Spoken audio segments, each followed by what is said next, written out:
Sometimes I look back on where I was when I started and how little I knew.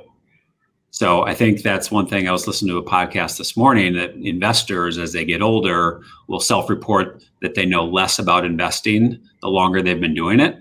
I feel the same way about managing people sometimes.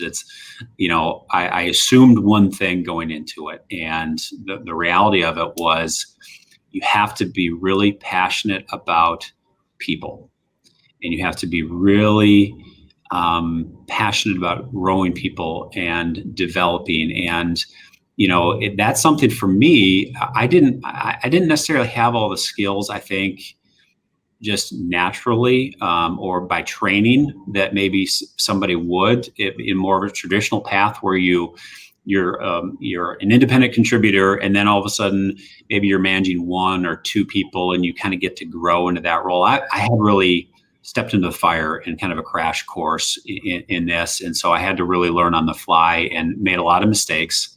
And that's kind of the thing too, is for younger professionals that want to advance their careers. I always look at career advancement in two ways. This is kind of comes more out of other fields as well, but you can be a really highly compensated professional who doesn't manage anybody, who just is really, really good at your job.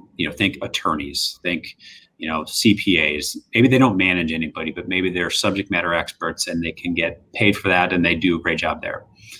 I think instinctively, we all think about climbing the ladder. And that next step for a lot of people means I have to manage people. And so when you take that on, that's where it kind of comes back to, I've forgotten so much about being a subject matter expert, because the new things that come into your head crowd out the old stuff.